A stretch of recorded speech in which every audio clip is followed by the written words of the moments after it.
me share something I've come to learn the hard way. The biggest barriers in life are rarely made of stone or steel. They're made of fear and silence and waiting. We sit, we wait, and we hope. For a sign, for permission, for the world to wave some invisible flag that says, now, you're good enough now, go ahead. But the truth, no one's coming. Because the door you're staring at, that door you've been afraid to knock on, afraid to open, afraid to even acknowledge, that door only opens from the inside. I used to walk past it every day. That door labeled more. That door marked purpose. The one I told myself I wasn't ready for. I'll try when I have more time, when I'm stronger, when I'm better. You know, the whole someday routine. But let me ask you something. What if better never comes? What if readiness is the lie we tell ourselves to avoid the risk of becoming? I remember, like it was yesterday, driving to work in the mornings, the streets crawling, red light after red light. But my mind was a storm, not because the world was ending, but because I was living a life that was not mine. Every turn of the wheel felt heavier than the last. Every mile I drove took me further from myself. And the most painful part was not the job, it wasn't the routine, it was the total helplessness. The quiet voice whispering, "You were made for more and you're ignoring it. Why?" I remember hearing Tony Robbins say change happens when the pain of staying the same is greater than the pain of change. Well, one morning on my way to work, I felt it in my chest, and I knew if I didn't do something soon, I would forget what it meant to feel alive. See, we want someone to walk by and say, "You're chosen. It's time." After all, isn't that what happens in the movies? We want that tap on the shoulder, the sign in the sky, the loud, dramatic, musical cue. But life is not a movie. Life whispers. Life leaves the key under the mat and waits to see if you'll find it. Because life, it's not about being handed answers. It's about being willing to search. As Carl Jung famously said, "Who looks outside dreams. Who looks inside awakes." You want to wake up? And stop waiting. Stop begging the world to open a door it can't reach, because the truth is, the handle's on your side. Rumi wrote, "Why do you stay in prison when the door is so wide open?" Let that question sink in. Why are you still sitting in the cell of what if, of I can't, of maybe one day? Why are you pretending you don't have the power when deep down you've always known that you do? This is the part no one tells you. When you walk through that door, you're not met with fireworks, you're met with resistance, you're met with challenge, you're met with pain, you're met with yourself. And my friends, that's the point. The cave you fear to enter holds the treasure you seek. Joseph Campbell. You want greatness, you want fulfillment, you want freedom. It's not out there, it's in the cave. It's in the dark hallway. It's in the silent moments where no one's clapping and you still decide to go. Because greatness isn't granted, it's chosen, not by others, by you. I often think about my trainer in those moments, my workouts. The way mid-rep, Sweat dripping, legs shaking, lungs on fire, he'll calmly ask, do you want to change or not? Because if you do, this is the cost. That's it. No fluff, no sugarcoating, just a mirror in the form of a question. Do you want change? The answer to that isn't found in the weight or the gym or even the program. It's found in the choice. I'll be reminded the door opens from the inside. No one's going to force it. No one can want it for you. You have to want it bad enough to turn the handle yourself. And every time I'm on that edge of quitting, of staying the same, those words have a way of echoing back. Do you want change? Then turn the damn handle. You've seen glimpses of that person in the mirror, in your dreams, in the quiet moments where your heart speaks before your mind interrupts. They are not some future version of you. They are you minus the change. You don't need permission. You don't need perfection. You need courage to reach out and turn that handle. So if no one's told you yet, you are enough. Not tomorrow, not someday, now. If you're looking for a sign, congrats, this is it. If you're waiting for the world to open the door, it won't. It never could. This door only opens from the inside.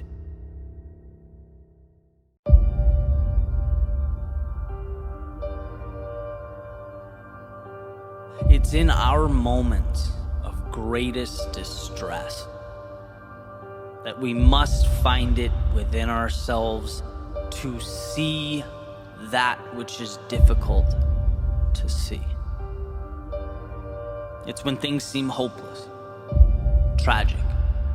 It's when we feel lost that we forget a universal truth. Behind every struggle, no matter how big, there is a win, an answer, an opportunity for recreation. See, it's very easy in the midst of a storm to forget that it will pass. The dark skies block out the light, so we forget the warmth of the sun.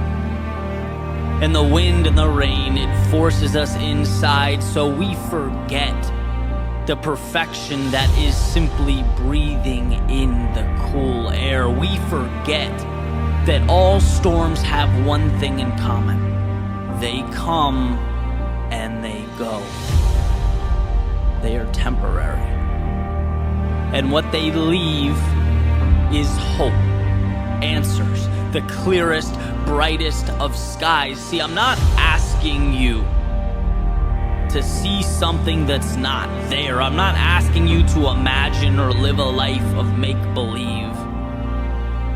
I'm reminding you of what you already know exists behind those clouds. Better days, your solution, your victory. I'm asking you to look to precedent. Because every day leading up to now has had its adversity. The road to the current moment was paved with trials and tribulations, and what you've done every day until now is figure it out. Find a way. How many times do you have to prove to yourself that you have what it takes, that you'll be okay, that within the depths of your soul are answers to any and every problem that you face? I know things aren't easy. Maybe they even seem bigger, scarier, more overwhelming than they ever have. But as adversity grows, so does your resilience. And I'm not sitting here giving you something new or an answer you didn't already possess. All I'm doing is reminding you how incredible you are, how much you've already overcome, and how capable you are of conquering whatever is next. Sometimes in life, the difference between okay and great, or stagnation and growth, it is only a change in perspective. It is how you look at the world and your place within it. That little voice in your head reminding you that you are capable of things beyond your current comprehension, that your perceived best is a fraction of what you're capable of. Reality is manageable. It's always manageable. It's the fear that if we let it, will be our demise. And life's too short to bow down to a monster that doesn't even really exist, that we created ourselves. So let's commit to being the ones who find calm when others panic, and see opportunity where others see hardship, and see what can be gained when others remain fixated on what has been lost. I love to simplify, to find clarity in that which appears overwhelming and complex. So here's the formula. You minus negative thoughts equals infinite possibility. You are capable of handling anything life throws at you in terms of potential and resources and ability. You can overcome. The only thing that can make a situation debilitating or permanent is you deciding it so. Therefore, the obstacle will never be life. It will be your thoughts about life. Your thoughts determine how you react. That is reality. Is it a lost job or an opportunity to begin again, to grow, to fall in love with something you've always wanted to do? Is it lost time, loneliness, tragic seclusion, or a chance to write chapter 1 of your book, scene 1 of your movie, lay the first brick of what will become your empire?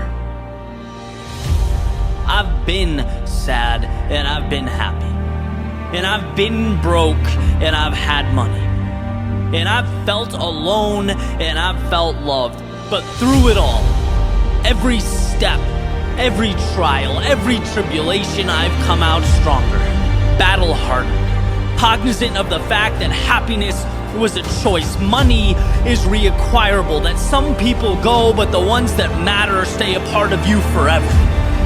Life is a gift. It's a gift when things are hard. It is a gift when they are easy. It is always a gift. So don't let your losses define you. If you get back up, it is nothing short of a victory. Armor that you now wear as you make your way into the world. A world that can push you down, but it certainly can't keep you there. Not if you don't let it. For your mind, your body, your soul, made of the same elements that surround you, the same stars comprising the universe, they have equipped you to weather any storm, outlast any earthly dilemma, do anything and be anyone. Never forget that. Never forget who you are.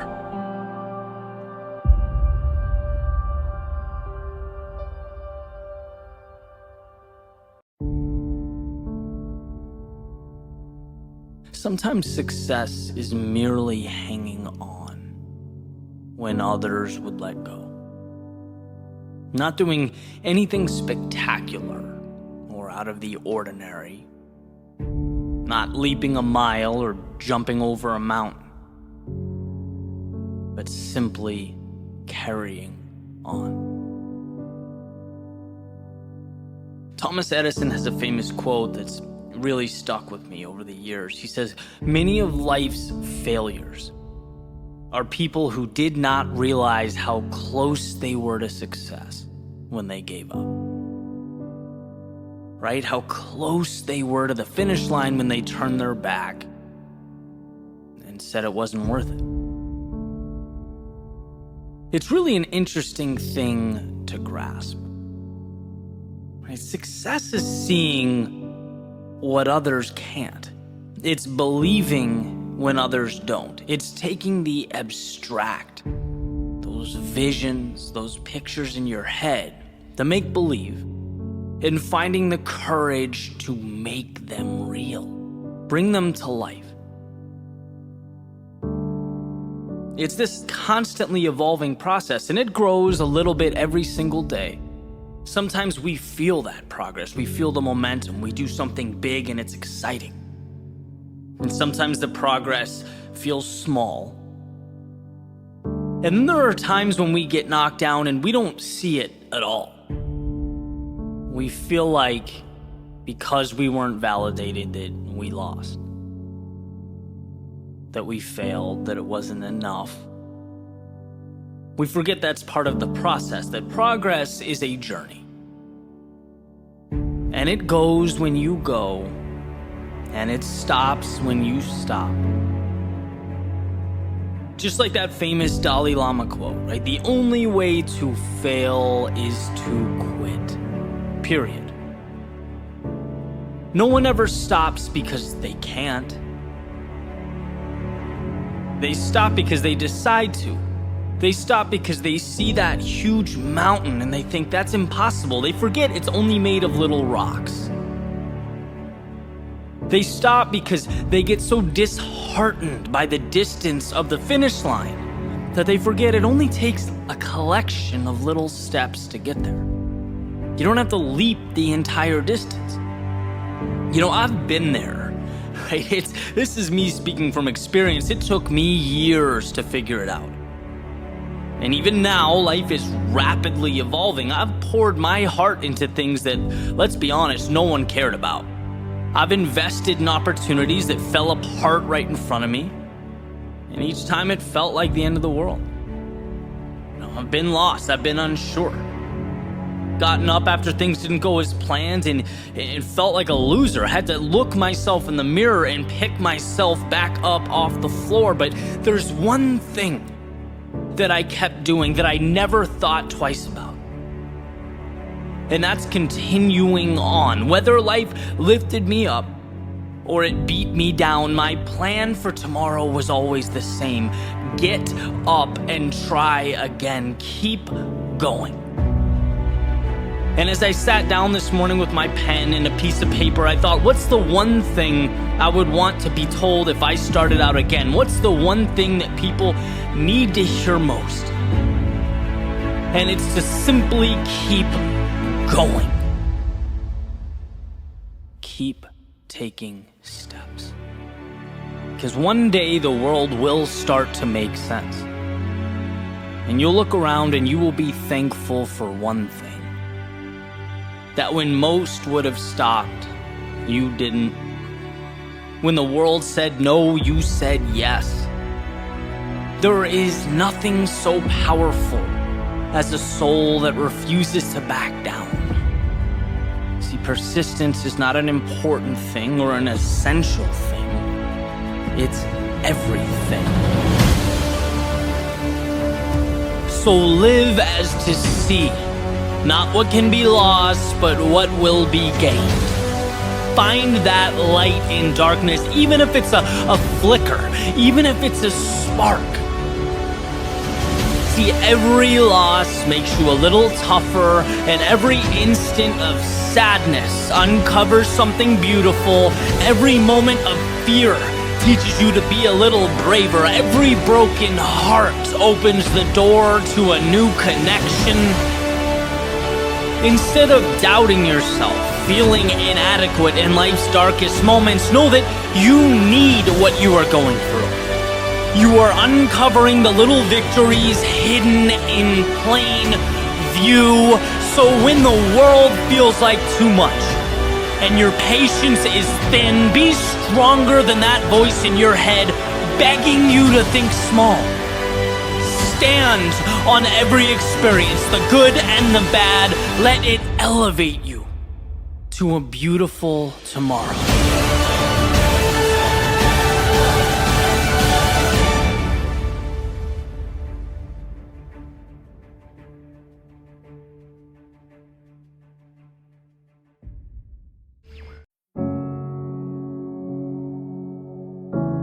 There's a quote that states, life is 10% what happens to you and 90% how you react to it.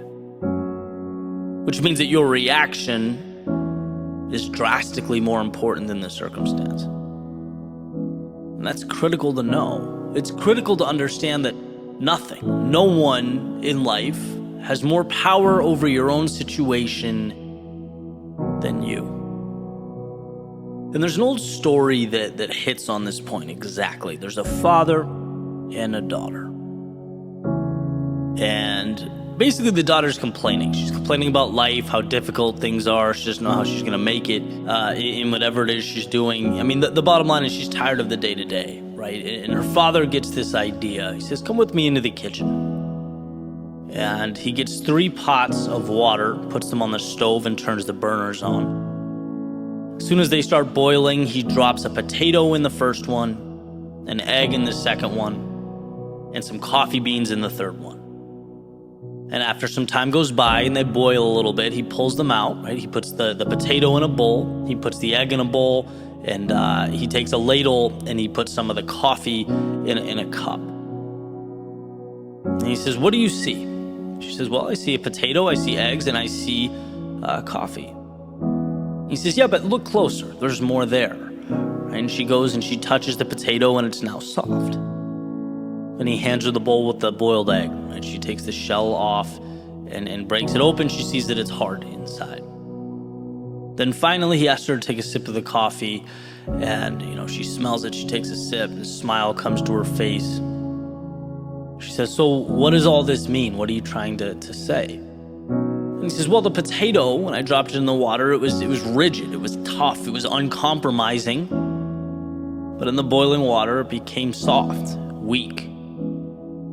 Then you have the egg that was basically the opposite.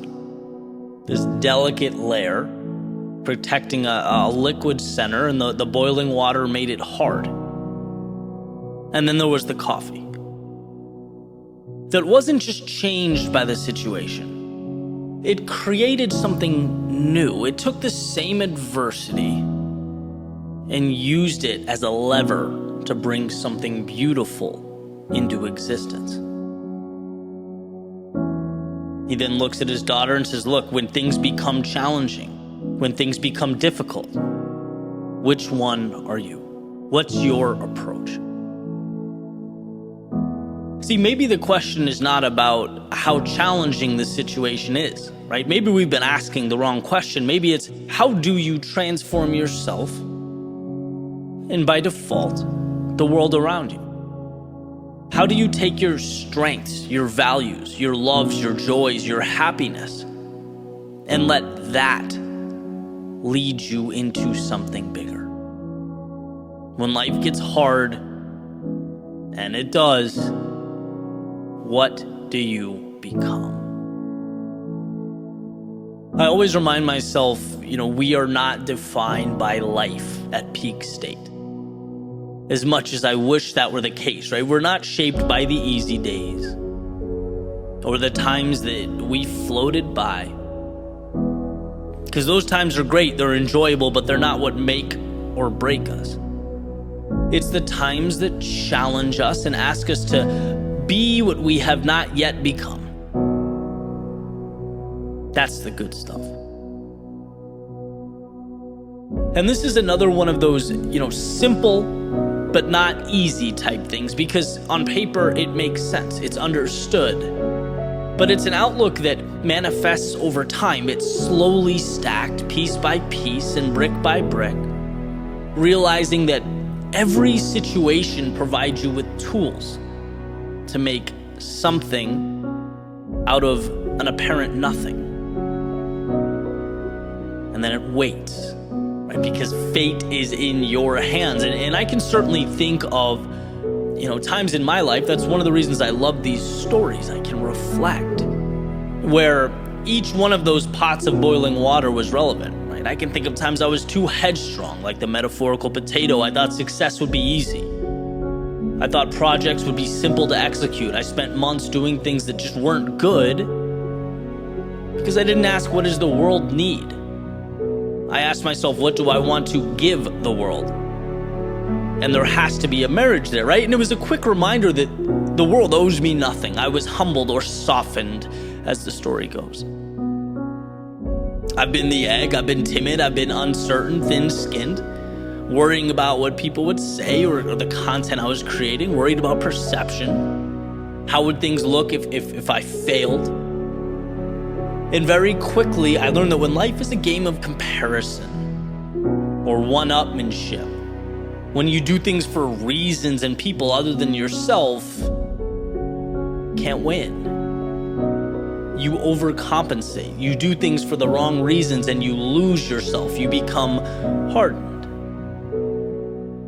And then there's the good stuff, right? Getting to the coffee, not bowing down to the circumstances, but shaping them. Not letting life dictate how the story goes or the fate of your character. And what's interesting is I'm pretty sure that being that metaphorical egg and the potato, they lay the foundation to become the coffee, the life lessons, the falling down, the picking my ego up off the floor, learning to trust myself, not be led by the opinions and expectations of others. You essentially learn that you can take the world around you and change it, that it is malleable, it is flexible. You have that power. You have that ability. It's up to you to believe it. And that's critical because no one comes along and co-signs that understanding for you. It's an internal process. You start to learn that things aren't there to provide instruction. They're there to propel you. But can you see the unknown as the opportunity, the obstacle as the way, and the loss as the armor that you pick up during the journey? And so, all of these words essentially come to one point. And that point is you have so much more control over your life than you think you do. As I've said before, you are stronger than you think you are. You are more resilient than you can even imagine. And when life tests you, and again, it will, remember that the challenges are not happening to you, but for you. The world isn't taking away what you have, it's giving you what you need. So long as you're willing to adapt with it, to grow, expand out, because you not only have the ability to change yourself, but the world as well.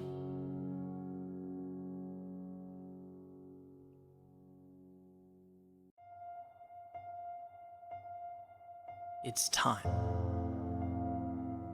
The world will not stop spinning. The clock won't stop ticking. Days won't stop slipping by. It's time. Things won't suddenly get easier. The difficulty does not remove itself. The path does not narrow. It's time. That perfect moment, it doesn't exist. A flawless beginning is fiction. The stars will never align for you. It's time. Not tomorrow, not someday down the road, but this very second. See, you don't need all the answers. You don't need to know or be sure or be armed with guarantees. Your job, your only requirement is to begin. It's time to trade fear for opportunity. Someday for right now. It's time to stop thinking small, stop seeing what you want as a reach, to stop looking at success as a stranger. It's time to sit down and convince yourself that what you want can be accomplished. When it's as real as the space in front of you. When it's as probable as the completion of a single step, it will happen because it has to.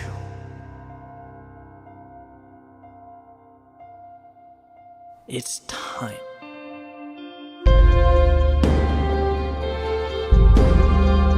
At some point, you have to see that you're not simply playing conservatively.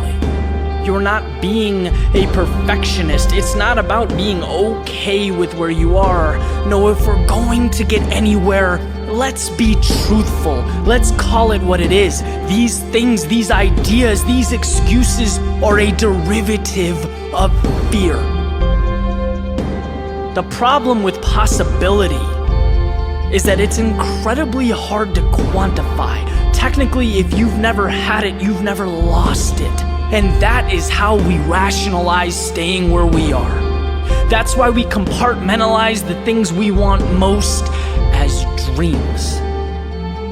But for a second, let's be bigger.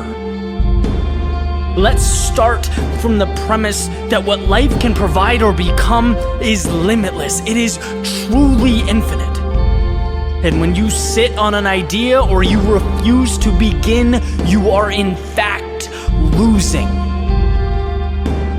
Every single thing around you, everything. At one point, it began. At one point, someone summoned the courage to reach out and take what's in front of them. Maybe you do the same. Maybe you take that step. Maybe the first few times go terribly wrong. Maybe it's terrifying. Maybe you find out who has your back, who your real friends are, and maybe those truths scare you. But guess what? Guess what those steps turn into? Confidence, amplified purpose, and most importantly, more steps. You get to see right in front of you as your demons diminish, evaporate. The higher you climb, the better the view, the longer the road, the greater the experience. I would rather fall 1,000 times and continuously get back up stronger than be someone who looks at the world through a window like it's some fairy tale. Because at the end of the day, sure, they have no scratches, scrapes, or bruises, but I have no limits, and I'd make that trade any day. It is time to stop separating what you want from what you have and take that step forward. It's time to go get it. No one is stopping you. Nothing is stopping you. And in fact, if you choose to be, you are unstoppable. So take a look in the mirror, lace up your shoes, open the door, and begin. It's time.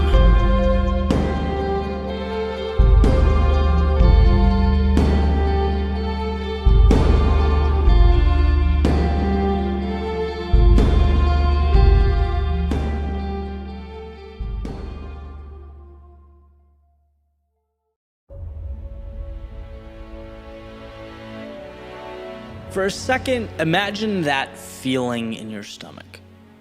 The nerves, the discomfort, maybe even the doubt as you walk up to do that one thing that scares you, that stretches you just a little bit further than you're ready for.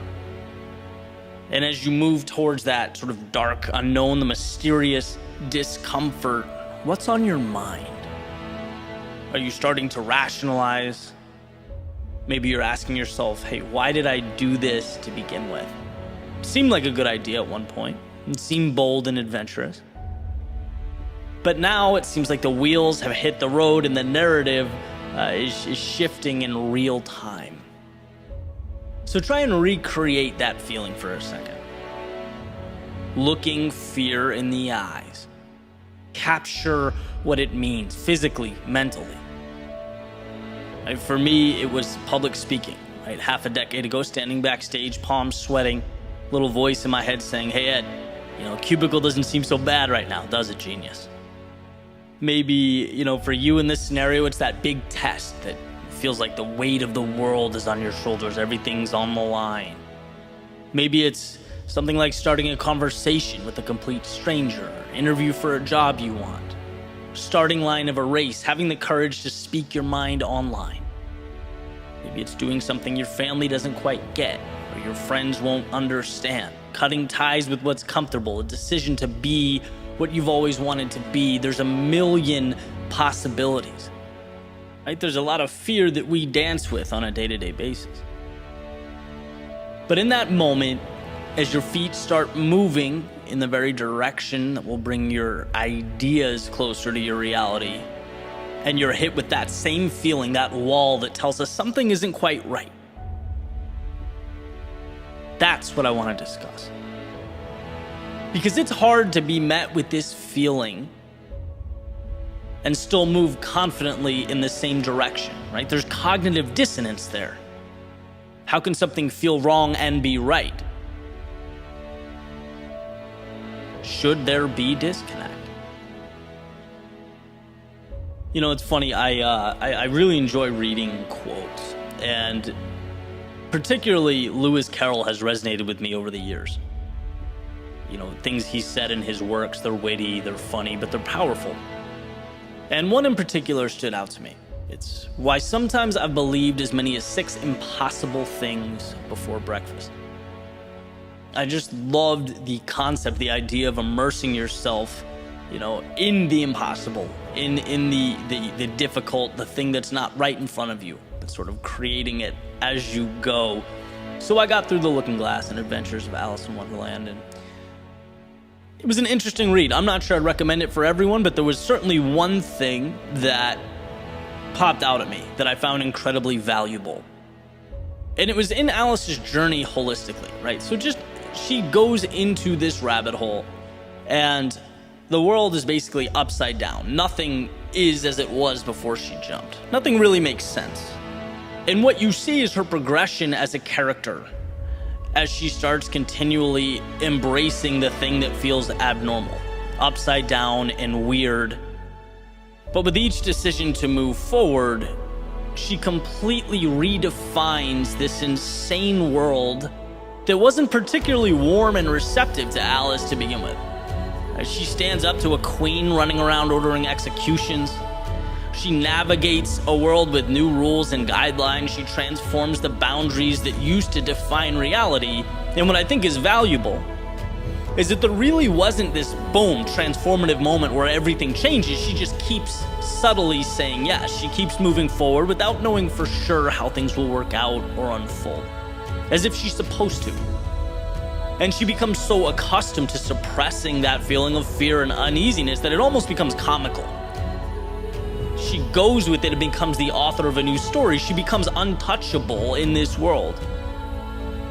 And my point here, and for those of you not a fan of Alice in Wonderland, I appreciate you hanging on, but where these dots connect is that it's actually a pretty simple idea. Life unfolds in a way that is unimaginable when we shift our thinking from, oh no, here comes that feeling in my stomach again, my heart's pounding, my palms are sweating, so I've wandered too far. When you change that to, here comes that feeling in my stomach, heart pounding, palms sweating, so here comes the beginning of something incredible, life shifts. See, it's not running from that temporary feeling of fear and discomfort, but harnessing it. It's a weapon, it's a tool, right? It fuels the rocket ship headed to the moon. It's the water that seed of opportunity is dependent upon. And sure, it feels new and unsettling, and yeah, it's uncomfortable, but so is, as we learn, everything good. And sure, you could turn back. You could avoid that manufactured conflict, confrontation altogether, but man, you have to be okay never knowing what those peaks could have been.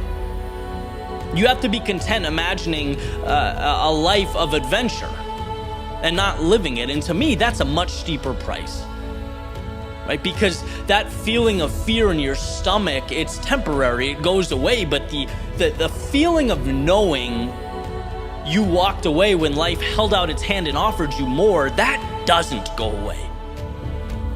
And see, I look at it like this. Two things change every time you say yes. Every time you acknowledge the organized chaos and move forward anyway, you move both your internal and external worlds one step forward. Internal, because life is your identity. And as has been said before, humans always follow through on who they believe they are. I've heard actors saying the most important decision they make is the shoes they put on, because it lays the groundwork for how you feel. You just feel differently about yourself in clown shoes than you would in basketball shoes than you would in dress shoes. You feel different about yourself in a suit than you would in sweatpants. And this doesn't mean go reassess your wardrobe. It highlights how malleable identity is. Yeah, we follow through on who we believe we are, but the powerful thing is who we believe we are is created every single day. Every time we use fear to propel us forward, right? Your subconscious goes, okay, that's who I am. Someone who does the uncomfortable things, someone who is okay with fear, that's me. Right? And that's the internal foundation that means everything. That's how identity is constructed. And if you stack that up with action every single day, you won't even be able to recognize yourself. That's the internal transformation. Then there's the external transformation. Every time you push through fear, you level up, not significantly. Right? You aren't immediately transformed. In fact, sometimes you don't even notice. But the truth is, after you say yes, after you take that step, you're fractionally further than a few minutes earlier. Your relative ceiling is now the floor, and it's time to take another step. This is how you create distance over time. So when you hear the word fear, let's rewire that reaction. Let's change how we think about it. Because it's not a monster in the closet. It's not some demon staring you in the face. No, it's a ticket to something more, something to be embraced and coveted. It's the next little step in your journey. And why when most of the world bows down to that feeling of discomfort or instability and stays the same, you will have moved forward. Not in a single leap, but a step that over time will become the reason that at some point, when you look over your shoulder, you'll find a life, a world, a reality that is unrecognizable in the context of where you began. It's why fear is not to be avoided or even tolerated, but sought out as the single variable that puts a pulse in your aspirations, gives hope to your dreams. The ideal life is not predicated on the avoidance of fear, but the ability to harness and capitalize on its power.